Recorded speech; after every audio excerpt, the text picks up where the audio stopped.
Hello guys, నిన్నటి episode చూస్తే నాకు చాలా చాలా దరిద్రంగా అనిపించింది గైస్. అందుకే నేను వీడియో చేస్తున్నాను. యష్మి నో అన్నప్పుడు మనకంటే ఎందుకు హక్ చేసుకుని నాకు అర్థం కాలేదు. అది చాలా పెద్ద తప్పు. అది వద్దు అన్నప్పుడు వద్దు, అమ్మాయిలు వద్దు అన్నప్పుడు.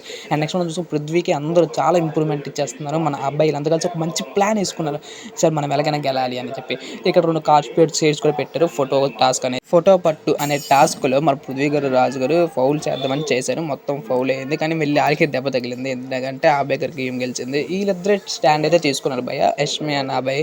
వీళ్ళిద్దరు లేకపోతే ఈ గేమ్ అనేది ఓడిపోతారు. వీళ్ళ వల్లే ఈ గేమ్ అయితే గెలిచింది. అండ్ నెక్స్ట్ మనం చూసుకుంటే మళ్ళీ యష్మి గారికి నిఖిల్ గారికి ఒక లవ్ ట్రాక్ అంట. తర్వాత ఇది చూసుకుంటే మళ్ళీ పృథ్వీరాజ్ కూడా లవ్ ట్రాక్ అంట. అంటే సోనియాకి బాయ్ ఫ్రెండ్ ఉన్నారని తెలిసి అందరూ అట్ట వెళ్ళిపోయారు అనుకుంటా. అండ్ నెక్స్ట్ క్యాబేజీ టాస్క్ మనకి అంట. క్యాబేజీ టాస్క్ సంచాలకుడు అయితే వీళ్ళందరూ అడుగుతున్నారు, అమ్మాయి మన టీం వాడే కదా గెలిపిస్తాడులే అనుకుంటే వీడు మాత్రం ఏంటంటే అర్థం కావట్లేదు. స్ట్రిక్ట్గా ఫాలో అవ్వాలి రూల్స్ అని చెప్పేసి వాళ్ళ టీంకి సపోర్ట్ చేసి వీళ్ళ టీం వాళ్ళే ఓడించుకున్నారు. అందుకే చాలా అరిసింది భయ్య ఈమె అయితే.